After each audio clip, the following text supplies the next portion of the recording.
அனைவருக்கும் வணக்கம். நான் உங்கள் பிரியங்கா விஜய். காதல் ரதியே அத்தியாயம் 21. சனிக்கிழமை காலையும் என்றும் போலவே விடிந்தது. ரேவதியும் சக்தியும் தங்கள் பாணியில் காலை வணக்கத்தையும் இனிய நாள் வாழ்த்தையும் சொல்ல அந்த நாள் மகிழ்ச்சியாகவே ஆரம்பித்தது. முதல் நாள் அலைந்த சோர்வினால் வீட்டிலேயே இருக்கலாம் என்று தீர்மானம் எழுதியது. சக்தி கார் சர்வீஸுக்காக மெக்கானிக் கடைக்கு செல்ல மதியம் சமையலுக்கு ரேவதியும் சொப்னாவும் சேர்ந்தே வேலை செய்து கொண்டிருந்தனர். ரேவதிக்கு சொப்னாவிடம் என்ன பேசுவது என்று தெரியாமல் அவள் பள்ளி கல்லூரியை பற்றி பொதுவாக விசாரித்தாள். பள்ளியையும் கல்லூரியையும் பற்றி பேசும் பொழுது சொப்னாவினால் சக்தியை பற்றி பேச்சில் இழுக்காமல் இருக்க முடியவில்லை. சக்தியை பற்றி பேசினால் ரேவதியும் சந்தோஷப்படுவாள் என்று நினைத்துக் கொண்டு வெளிப்படையாகவே பேசினாள் சொப்னா. நானும் சக்தியும் எப்பவும் பள்ளியில் ஒன்றாகவே இருப்போம். பெரிய பிள்ளைகள் எனக்கு ஏதாவது தொந்தரவு கொடுத்தாலும் எப்போதும் சக்தி தான் எனக்கு துணை. அவன் இல்லாமல் எங்கேயும் நான் போக மாட்டேன். எங்க அப்பாவும் அவனை நம்பி என்றால் எங்கே வேண்டும் என்றாலும் விட்டு விடுவார் என்று நினைவு கூர்ந்தாள் சொப்னா. சொப்னா ஒவ்வொரு வாக்கியம் முடிக்கும் போதும் 2 சக்தியாவது வந்து விடுவதை உணர்ந்த ரேவதிக்கு அவர்களின் நட்பின் ஆயுளை பற்றியும் தெளிவாகவே புரிந்தது. ஆனால் சொப்னா பள்ளியோடு நிறுத்திக் கொள்ளாமல் கல்லூரியிலும் நாங்கள் ஒரே பிரிவு. சக்தி இல்லை என்றால் என்னை எங்க அப்பா மதுரையை தாண்டி எங்கும் அனுப்பியிருப்பது சந்தேகம்தான். மிஞ்சி போனால் தமிழ்நாட்டில் ஹாஸ்டலில் வேண்டுமானால் தங்க வைத்திருப்பார். ஆனால் சக்தி வந்து கன்வின்ஸ் பண்ணவும் உடனே சம்மதித்து விட்டார். நான் ஒரே பெண் என்பதால் நல்ல செல்லம். அதே சமயம் என்னை பிரியவும் அப்பாவிற்கு மனமில்லை. சக்தி தான் அவன் பார்த்துக் கொள்வதாக சொல்லி சம்மதிக்க வைத்தான். He is my best friend என்று கண்கள் மின்ன பெருமையாக சொன்னாள். ஒரு தயக்கத்துக்கு பிறகு ரேவதி, சொப்னா, கேட்கிறேன் என்று தப்பாக எடுத்துக்கொள்ள மாட்டீர்களே, எப்போ உங்கள் கல்யாணம், மாப்பிள்ளை பார்க்கிறார்களா என்று விசாரித்தாள். தன் தலைமேல் இடி விழப்போவதை அறியாமல். இதுக்கெல்லாம் தப்பாக எடுத்துக்கொள்ள மாட்டேன் ரேவதி. கல்யாணம் செய்து கொள்ள வேண்டும். என்னுடைய மேல் படிப்பை முடித்ததுமே அப்பா கல்யாணத்தை பற்றி பேச்சை எடுத்தார். நான் தான் என்று ஒரு இடைவெளி விட்டு எல்லாவற்றையும் சொல்லிவிட வேண்டும் என்றெண்ணி நான் தான் சக்தியை மனதில் வைத்துக் கொண்டு திருமணம் பற்றி பிறகு பேசுவதாக சொல்லிவிட்டேன். இனிமேல் தான் அப்பாவிடம் கல்யாணத்தை பற்றி பேசணும் என்று மனதில் எந்த தீய எண்ணமும் இல்லாமல் வெளிப்படையாய் உளறி கொட்டினாள். பின்னர் ரேவதியின் முகத்தில் தெரிந்த வாட்டத்தை பார்க்காமல் தொடர்ந்து, நம்ம நினைக்கிறது எல்லாமே நடக்காத ரேவதி. தெய்வம் மனசு வைக்கணும். Sakthi is great. You are lucky because he is yours என்று தன் மனதில் இருந்த பாரத்தை இறக்கி வைத்தாள் சொப்னா. அந்த பாரம் ரேவதியிடம் இடமாறிவிட்டது என்பதை அறியாமல். அதன் பிறகு அவள் பேசினது ஒன்றும் ரேவதியின் காதில் விழுந்தாலும் மனதில் பதியவில்லை. சொப்னாவின் மனதில் எதுவும் தவறான எண்ணம் இருந்திருந்தால் அவள் மனம் திறந்து இதையெல்லாம் சொல்லி இருப்பாளா என்று கூட ரேவதியால் யோசிக்க முடியவில்லை. திருமணம் ஆனதிலிருந்து ஏதோ ஒரு சில நாட்கள் தவிர அவளிடம் அன்பாகவே இருந்த சக்தியின் அன்பில் அவள் கொஞ்சம் கொஞ்சமாக தன்னை தொலைத்து, அதுவும் கடந்த 2 நாட்களாக முழுவதுமே தொலைந்த அவளுடைய காதல் மனது பெரிதும் வாடியது. சக்தி அவளிடம் அன்பாகத்தான் இருக்கிறான். ஆனால் அது அவள் மேல் பரிதாபத்தினால் வந்ததா, இல்லை அது காதலா என்ற கேள்விக்கான விடைதான் இப்பொழுது ரேவதிக்கு தெரியவில்லை. எல்லோரையும் மாதிரியே அவளும் வளர்ந்திருந்தால் ஒருவேளை சக்தியின் அன்பின் மேல் எந்த ஐயப்பாடும் இல்லாமல் இருந்திருக்கும். அல்லது அவனிடம் அப்படியா என்று கேள்வியையாவது எழுப்பியிருப்பாள். ஆனால் அவளின் வளர்ப்பும் எதையும் சகித்து வாழும் போக்கும் அவளை கேள்வி கேட்க விடவில்லை. தனக்கு என்றுமே நிம்மதியும் சந்தோஷமும் நிலைக்காது, தான் வாங்கி வந்த வரம் அப்படி என்று தேவையில்லாத எண்ணங்கள் தான் ரேவதியின் மனதில் படையெடுத்தது. அந்த எண்ணங்கள் லேசாக தாழ்வு மனப்பான்மையை தூண்ட சக்தி தனக்கில்லாமல் போய்விடுவானோ என்ற பரிதவிப்பில் கவலையுற்றாள் ரேவதி. இதே எண்ணத்தோடு இருந்தவளின் கண்ணுக்கு வீடு திரும்பிய சக்தியின் குறும்பு ஒன்றும் மனதில் படவில்லை.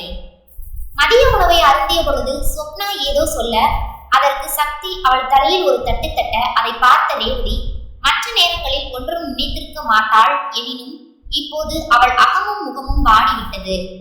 அவளது வாட்டத்தை பார்த்த சக்திக்கு லேசான கோபம் வந்தது. தான் அவ்வளவு தூரம் எடுத்து சொல்லியும் இன்னமும் தங்கள் இருவரையும் தப்பான கண்ணோட்டத்துடன் தான் ரேவதி பார்க்கிறாள் என்று தவறாக நினைத்தான். அவனது எண்ணம் ரேவதியின் மேல் கோபத்தை ஏற்படுத்த அதன் விளைவாக அவளுடன் இயல்பாக முகம் கொடுத்து பேசவும் இல்லை. ஏற்கனவே மனம் நொந்திருந்த ரேவதி சக்தியின் பாராமுகத்தால் இன்னமும் நொந்து போனாள். வீட்டிலேயே இருந்தால் இன்னமும் மன உளைச்சல் தான் என்று லாண்டரிக்கு போய் வருவதாக சொன்னாள். சக்தி உடன் வருவதாக சொன்னதற்கும் மறுத்துவிட்டு சென்றாள் ரேவதி. ரேவதி சென்றதும், சக்தி, உன்னிடம் விஷயத்தை எப்படி ஆரம்பிக்கிறது என்று தெரியல, ஆனால் சொல்லாமலும் இருக்க முடியவில்லை என்று கம்மிய குரலில் தொடங்கினாள் சொப்னா. என்ன சோப்பு, உனக்கு ஸ்டார்டிங் ட்ரபிளா? அதிசயமா இருக்கு. மைக் டெஸ்டிங் 1 2 3 என்று சொல்லி ஆரம்பிக்க வேண்டியதுதானே. நான் அப்படி சொன்னால் அதை தொடர்ந்து 100 வரை என்ன ஆரம்பித்து விடுவாய். அப்புறம் நான் சொல்ல வந்ததும் மறந்ததும் என்று பெருமூச்சுடன் சொன்னாள் சொப்னா. 100ஆ? என்ன கம்மியா சொல்ற? குறைந்தது உனக்கு தூக்கம் வரும் வரை 1000ஆவது எண்ணி முடிச்சிருக்க மாட்டேன். ஏன், அதற்கும் மேலேயும் எண்ண வேண்டியதுதானே. அதுக்கு மேல் தெரியாதோ? ஐயாவிற்கு அதெல்லாம் நல்லாவே தெரியும். உனக்கு தான் 1000ற்கு மேல் தெரியாதே என்ற கருணைதான் என்று புன்னகையுடன் சொல்லவும் சிரித்தாள் சொப்னா. மனதில் இருந்த காதலை சொல்ல வரும் பொழுது பேச்சு பல நேரங்களில் இதே மாதிரி திசை மாறியதால் தான் சக்தியிடம் சொல்லாமலேயே விடுத்தாள் சொப்னா. பெண் என்பதால் எழுந்த தயக்கம் என்பது ஒரு வகையில் காரணமாக இருந்தாலும் சக்தி தன்னை தவிர யாருக்கும் இல்லை என்ற மனதில் இருந்த நம்பிக்கையும் இன்னொரு காரணம். ஹவாயிலிருந்து திரும்பியவுடன் சக்தியிடம் காதலை வெளிப்படுத்தி விட வேண்டும் என்றுதான் நினைத்திருந்தாள் சொப்னா. ஆனால் அதற்கு முன்னேயே நிலைமை கைமீறி போயிருந்தது. ரேவதியை கண்ணில் காணும் வரை சக்திக்கு திருமணமானதை முழு மனதாக நம்பவும் முடியவில்லை, நம்பாமலும் இருக்கவும் முடியவில்லை. சக்தியிடம் போனில் பேசியதற்கு பிறகு 4 நாட்களும் மனதில் பூட்டி வைத்த காதலுக்காக வருந்தினாள். இன்னொருவளுக்கு கணவனாக இருப்பவனை மனதில் நினைக்க கூடாது என்று 1000 முறை உருகேற்றிக் கொண்டாள்தான். ஆனால் சக்தியை நேரில் காணும் பொழுதும் ரேவதியின் மீது அவன் அக்கறை செலுத்தும் போதும் மனதில் ஏக்கம் எட்டி பார்த்தது. தனக்காகவே என்று எண்ணியிருந்தவன் வேறொருத்திற்கு சொந்தமாய் இருப்பதை பார்த்து பரிதவிக்கத்தான் செய்தாள். இத்தனை வருட வாழ்க்கையில் சக்தியை பற்றியும் அவனது திறமைகளை பற்றியும் நன்கு பரிச்சயமானவள் என்ற முறையில் ரேவதியோடு அவனது வாழ்க்கை இணைந்ததை பார்த்து விசித்திரமாயிருந்தது. ரேவதிக்கு சின்ன விஷயங்களுக்கெல்லாம் விளக்கம் தருவதை பார்த்து சக்தியின் மீது பரிதாபம் எழுந்தது. இதெல்லாம் சக்திக்கு தேவைதானா என்ற கேள்வியும் அடிமனதை அறுத்து கொண்டுதான் இருந்தது. அதை தான் நண்பனிடம் எடுத்து சொல்வதற்காக திண்டாடி கொண்டிருந்தாள் சொப்னா. சொப்னா சிறிது யோசனையாக இருப்பதை பார்த்ததும், ஹே சோப்பு, எனி ப்ராப்ளம் என்று இயல்பாய் கேட்டார் சக்தி. தொண்டையை செருமிக் கொண்டு, உன்னிடம் கொஞ்சம் பேசணும் சக்தி என்று மீண்டும் தொடங்கிய இடத்திற்கே வந்தாள் சொப்னா. இதே பல்லவியைத்தான் ஆரம்பத்திலிருந்து பாடிக்கிட்டு இருக்க, ஆனால் சொல்லாமல் யோசனை செய்துகிட்டே இருக்கியே சொப்னா என்று கேட்டான் சக்தி. நான் பேசுறது உனக்கு பாடுகிற மாதிரி இருக்கா?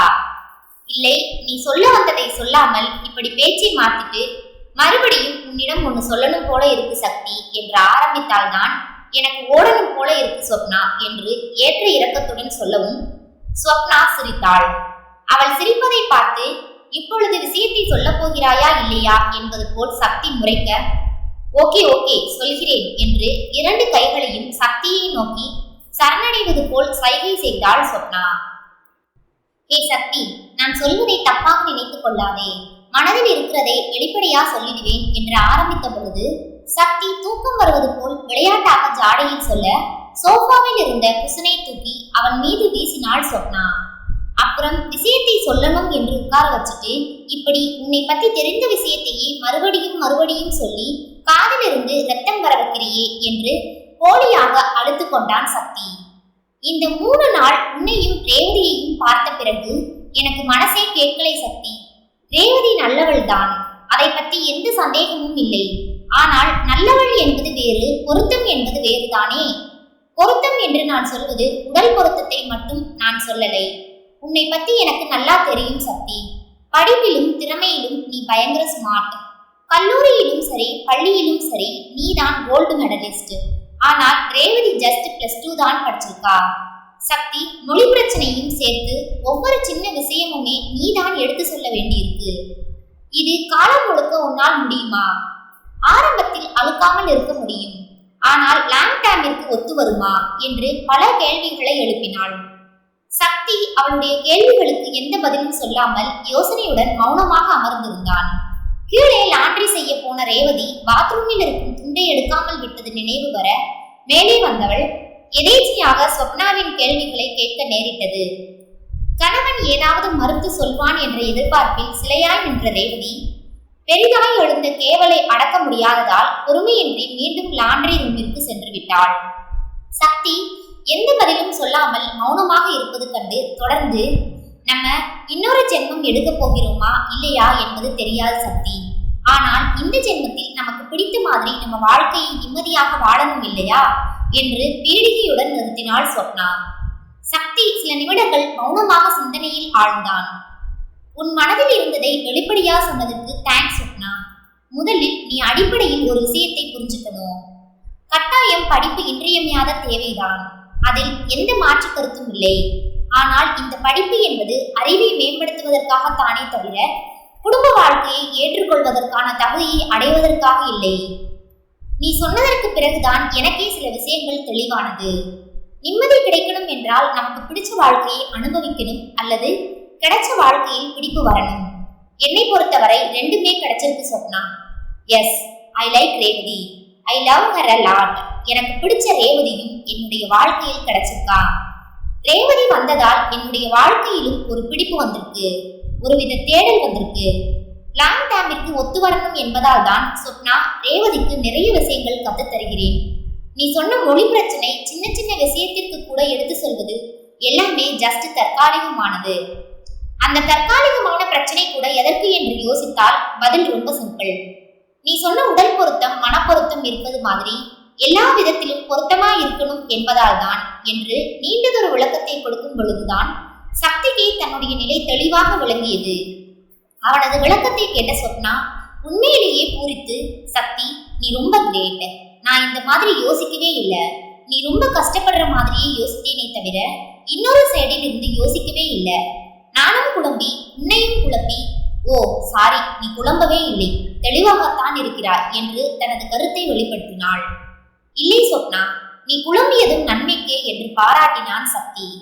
அவனது பாராட்டை பெற்றதும் மீண்டும் தயக்கம் மேலிட, சக்தி இன்னொரு விஷயம் உன்னிடம் சொல்லணும் ஆனால் என்று இழுத்தாள் சொப்னா. என்னம்மா, மறுபடியும் தயக்கமா என்று கிண்டல் செய்தான் சக்தி. கொஞ்சம் சீரியஸாக நான் சொல்றதை கேளு சக்தி, பிளீஸ் என்று கெஞ்சுதலாக சொல்லவும் அமைதியானான் சக்தி. இதுவும் முக்கியமான விஷயம்தான். இதை இப்பொழுது சொல்வதால் எந்த பிரயோஜனமும் இல்லை சக்தி.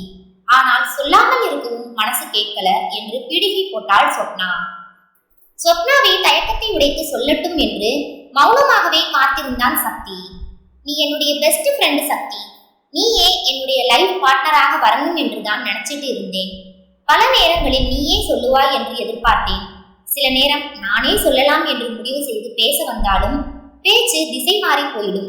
ஹவாயில் இருந்து வந்ததற்கு பிறகு உன்னிடம் சொல்லலாம் என்று நினைத்தேன். ஆனால் நிலைமை கைமீறி போயிடுச்சு. இப்பொழுது கூட உனக்கு சொல்வது ஜஸ்ட் தகவலுக்காக மட்டும்தானே தவிர வேற எந்த நோக்கமும் இல்லை. தப்பா எடுத்துக்காதே சக்தி என்று மெல்லிய குரலில் சொன்னாள் சொப்னா. சொப்னா சொல்வதை கேட்ட சக்தி உண்மையிலேயே வியந்துதான் போனான். Really, this is a news to me Swapna. கிட்டத்தட்ட 15 வருடங்களாக இருவருக்கும் பழக்கம் என்று நினைக்கிறேன். அப்படி இருக்கும்போது உன்மேல் எனக்கு எப்படி வேற மாதிரி எண்ணம் தோன்றும்? உண்மையில் நீ எனக்கு தோழி என்பதை தவிர வேற எதுவும் தோன்றியதே இல்லை. ரேவதி எனது வாழ்வில் வராமல் இருந்தாலும் என்னுடைய பதில் இதுவாகத்தான் இருந்திருக்கும். நான் எந்த விதத்திலாவது உன்னிடம் ஆசையை தூண்டும் விதத்தில் பழகி இருந்தால் I am really sorry Swapna என்று மனமாற மன்னிப்பு வேண்டினான் சக்தி. ஹே சக்தி, என்னடா மடையா, ரொம்ப சீன் போடுற. நான் மனதில் இருந்ததைத்தான் சொன்னேன். சொல்லாமல் இருந்தால் உறுத்திக்கிட்டே இருந்திருக்கும். இதற்காக சாரி பூரி குப்பத்தொட்டி லாரி என்றெல்லாம் சொல்லி இதை பெரிய விஷயமாக்காதே சக்தி, ஜஸ்ட் லீவ் இட் என்று கேலியாக சொன்னாள் சொப்னா. அவளுக்கு சக்தியிடம் பேசியதற்கு பிறகு ஆறுதலாகவே இருந்தது. சக்தியால் உடனே சகஜ நிலைக்கு திரும்ப முடியாமல் அமைதியாகவே இருக்க, இது என்னடா அநியாயமா இருக்கு, நியாயமா பார்த்தால் நான் தான் காதல் தோல்வி சோகத்தில் இருக்கணும், நீ என்னை சமாதானப்படுத்துற மாதிரி இருக்கணும், இங்கே அப்படியே முட்ட ஆகிடுச்சு என்று எழுந்து அவனது தலையில் லேசாக கொட்டு வைத்தாள் சொப்னா. அதற்கும் சக்தியிடம் எந்த ரியாக்ஷனும் இல்லாமல் போகவே, சொல்லு சக்தி, ரேவதியும் நீயும் எப்போ அட்லாண்டா வரீங்க? கிறிஸ்துமஸ் லீவுக்கு என்ன பிளான்? முடிந்தால் அப்பொழுது வா சக்தி என்று பேச்சை மாற்றினாள் சொப்னா. இந்தியாவிற்கு போனதில் எல்லா லீவும் யூஸ் பண்ணிட்டே சொப்னா. இன்னும் லீவு எடுப்பது கொஞ்சம் கஷ்டம்தான். முடிந்தால் கட்டாயம் வருகிறோம் என்று அளந்து வைத்தது மாதிரிதான் பேசினான் சக்தி. என்னடா சக்தி, நானே உன்னை ஏதேதோ சொல்லி அப்செட் பண்ணிட்டேனா? அப்பா நான் மாஸ்டர்ஸ் முடித்ததற்கு பிறகு கல்யாணத்தை பத்தி பேச்சை எடுத்தார். அப்போ எனக்கு உன் நினைவு மனதில் வந்தது. நீ லைஃப் பார்ட்னராக வந்தால் என்று யோசனை செய்தேன். ஆனால் உன்னிடம் சொல்ல முடியாமல் ஏதோ தயக்கம் சக்தி. நம்ம 2 பேருக்குள் இருக்கும் ஃப்ரெண்ட்ஷிப் பாதிக்க கூடாது என்ற தயக்கம், ஒருவேளை உனக்கு அந்த மாதிரி எண்ணம் இல்லையோ என்ற தயக்கம், இப்படி நிறைய தயக்கம் இருந்ததுடா. எனக்கு அந்த மாதிரி நினைவு வந்ததுக்கு நீ எப்படி காரணமாக முடியும் சக்தி? இப்போ நீ இப்படி இடிஞ்சு போய் உட்கார்ந்தால் எனக்குத்தான் கில்ட்டியா இருக்கு என்று பெருமூச்சுடன் சொன்னாள் சொப்னா. அவள் பேச்சை முடித்த பொழுது லாண்ட்ரி முடித்து வந்த ரேவதி இவர்களுக்குள் நடக்கும் பேச்சை காதில் வாங்கக்கூடாது என்ற முடிவில் தயங்காமல் மனதை திடப்படுத்தி கதவை தட்டினாள். சொப்னாவின் கவலையை உணர்ந்த சக்தி கதவை திறந்தபடியே, நீ கில்ட்டியா எதுக்கு இருக்கணும்? நீ சொன்ன விஷயத்தை நான் யோசித்து கூட பார்த்ததில்லை சொப்னா. அதனால் தான் என்னவோ இடிஞ்சு போய் எதுவும் பேசாமல் உட்கார்ந்திருந்தேன் என்று சொல்லி ரேவதியின் கையில் இருந்த லாண்ட்ரி துணிகள் அடங்கிய பெட்டியை வாங்கினான். ரேவதிக்கு சொப்னா முன் ரேவதி வரும்போது கேட்ட கேள்விக்கு தான் சக்தி இப்பொழுது பதில் சொல்கிறான் போல என்ற எண்ணம் தான் தோன்றி வருத்தத்தை அதிகப்படுத்தியது. அந்த வருத்தத்தில் கையில் இருந்த பெட்டியை சக்தியிடம் கொடுக்காமல் அப்படியே ரேவதி உறைந்து நின்றிருக்க ரேவதி என்ற சக்தியின் அழைப்பில் தான் மீண்டாள்.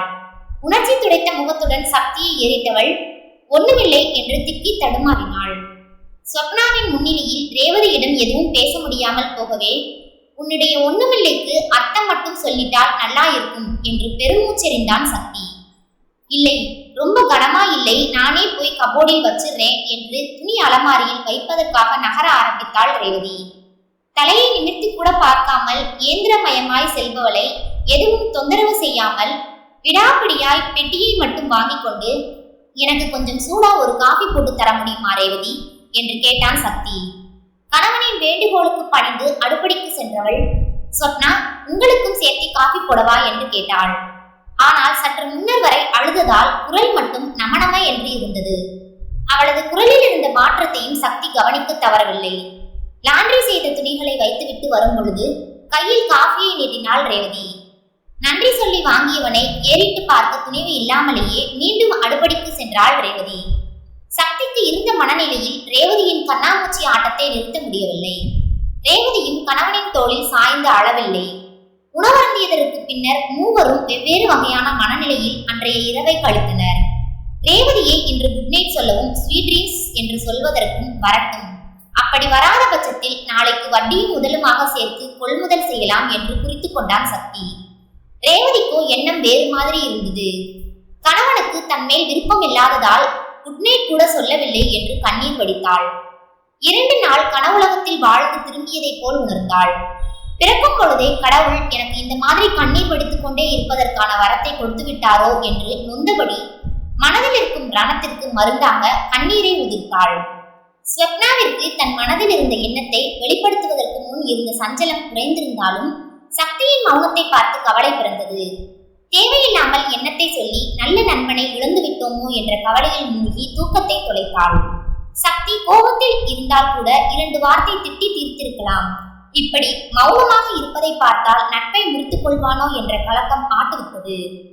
சக்திக்கு சொப்னா கூறியதை கேட்டு முதலில் கஷ்டமாக இருந்தாலும் அவளுடைய சமாதானத்தை ஏற்ற பின் ஓரளவு சமாதானம் அடைந்தான்.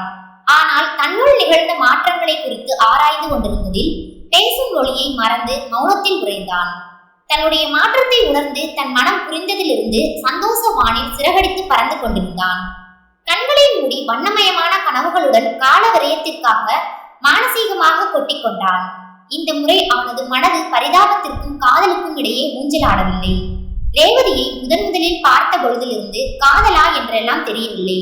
எப்போதிலிருந்து என்றும் உணர முடியவில்லை. இனியவளை, இமைக்கின்ற பொழுதில் இதயத்தில் நுழைந்தாய். அதன் பிறகு ஏனோ என்னால் இமைக்கத்தான் முடியவில்லை. ரேவதியை காதல் ரதியாக உணர்ந்த மனது கவிதை படைத்தது. ஞாயிறு காலை சக்திக்கு துள்ளலோடுதான் விடியல் அமைந்தது. காலையில் சொப்னா புறப்பட வேண்டியிருந்ததால் அவளை கொண்டு போய் ஏர்போர்ட் வரை விட வேண்டியிருந்தது. சக்தி எழுந்து தயாரான பின் சொப்னா தயாராகி கொண்டிருக்க ரேவதிக்கு 2 நாள் தூக்கமின்மையில் அழுகையும் சேர்ந்ததால் கண்கள் திறக்க முடியாத அளவிற்கு எரிச்சல் வந்தது. எரிச்சல் தாழ முடியாமல் கண்களை மூடி படுத்திருந்தாள். ஆனால் அவளது மனநிலையை உணராத சக்தி ரேவதி வெட்கப்பட்டு கொண்டுதான் எழாமல் இருக்கிறாள் என்று தவறாக யூகம் செய்தான். சொப்னா கிளம்ப தயாராகவும் படுக்கை அறைக்கு சென்ற சக்தி ரேவதியின் கூந்தலை ஒதுக்கியபடியே ரேவதி குட் மார்னிங் என்று சல்யூட் அடித்துவிட்டு ரசனையுடன் எஸ்கிமோ முத்தம் தந்து எழுப்பினான். ரேவதிக்கு கணவனின் அருகாமையும் வழக்கமும் வறண்டிருந்த கண்களில் கண்ணீரை சுரக்க வைக்க சிரமப்பட்டு இமைகளை திறந்தாள். ரேவதியின் சிவந்த விழிகளையும் வீங்கிய முகத்தையும் பார்த்து அதிர்ந்த சக்தி, என்னடா உடம்பு சரியில்லையா என்று கரிசனத்துடன் கேட்டான். அவனது கரிசனம் மனதிற்கு ஆறுதல் தந்தாலும் முழுமையாக ரேவதியை கவலைகளில் இருந்து மீட்கவில்லை. கலக்கத்துடன் ஏறிட்டவளை என்னாச்சு என்று நெற்றியிலும் கன்னத்திலும் கையை வைத்து காய்ச்சல் அடிக்கிறதா என்று தொட்டு பார்த்தான் சக்தி. இந்த முறை ரேவதியின் கண்ணின் ஓரத்திலிருந்து கண்ணீர் வடிவதை காணவும் சக்திக்கு நெஞ்சை பிசைந்தது. கண்ணீரை துடைக்கும் பொழுது சொப்னா வரும் சத்தம் கேட்க, நீ இங்கேயே படுத்து ரெஸ்ட் எடுத்துக்கோ ரேவதி, ஒன்றும் பிரச்சனை இல்லை, நான் சொப்னாவை விட்டுட்டு வரேன் என்று நெற்றியில் கை வைத்து ஆறுதலாக வருடினான் சக்தி. சொப்னாவும் நிலைமையை விசாரித்து சக்தியின் கருத்தை ஆமோதித்தாள். ரேவதிக்கு இந்த நிலையில் தனிமையில் இருப்பது பிடித்தமாக இல்லை என்றாலும் விமான நிலையம் வரை பயணம் செய்வது சுத்தமாக இயலாது என்று கருதி கணவனின் சொல்லுக்கு சம்மதித்தாள். சக்தியும் சொப்னாவும் விடைபெற்று கிளம்பிய பின் கண்ணிலிருந்து பொங்கிய அருவி நிற்கவே இல்லை. தனிமையில் தவிப்பு அதிகரிக்க படுக்கையிலிருந்து எழுந்து அன்றாட வேலைகளை பார்க்க துவங்கினாள் ரேவதி. சொப்னாவை வழியனுப்பி வைத்துவிட்டு ரேவதியை பற்றிய நினைவில் சற்று வேகமாகவே காரை செலுத்தினான் சக்தி. தன்னை மறந்து இந்த உலகை மறந்து ரேவதி ரேவதி என் ரதி என்று மனதில் 1000 முறை சொல்லிக்கொண்டு உதட்டில் புன்னகையை தவழவிட்டபடி பக்கத்து சீட்டை பார்த்தான். ரேவதியின் மாமா என்கிற அழைப்பு காதில் ஒலிக்க உதட்டில் தவழ்ந்த புன்னகை மேலும் விரிந்தது. ரேவதி அங்கே அமர்ந்து தன் விழிகளை விரித்து நோக்குவது போல் பிரம்மை ஏற்பட தலையை சிலிப்பிக் கொண்டு நிஜத்திற்கு திரும்பினான். ரேவதியுடன் முதலில் ஏர்போர்ட்டில் இருந்து பயணம் செய்த பொழுது வம்பு செய்தது நினைவில் வந்தது. மனைவிக்கு சீட் பெல்ட் போட்டு விடும் பொழுது ஏற்பட்ட சிலிப்பை நினைவு கூர்ந்தவனின் மனம் பூரித்தது. வீட்டிற்கு செல்லும் வழியில் கடையில் காரை நிறுத்தி ரேவதிக்கு காதலை தெரியப்படுத்தும் விதமாக அடர் சிவப்பு ரோஜாக்கள் ஒரு டஜனும் ஐ லவ் யூ என்று எழுதிய வாழ்த்து அட்டையுடன் கூடவே டெடி பொம்மையையும் வாங்கி கொண்டான். தன்னுடைய மாற்றத்தை எண்ணி மலர்ந்த முகத்துடன் வீட்டை அடைந்தவனுக்கு பேரதிர்ச்சி காத்திருந்தது. தன்னிடம் இருந்த சாவி கொண்டு கதவை திறந்து வீட்டில் நுழைந்தவனுக்கு முதலில் வீடு ஆள் அரவம் இல்லாமல் இருந்ததை நம்பவே முடியவில்லை. ரேவதி ரேவதி என்று சத்தம் எழுப்பியபடி வீட்டை கவனத்துடன் சுற்றி பார்த்து மனைவி இல்லாததை கண்டு நம்பாமலும் இருக்க முடியல.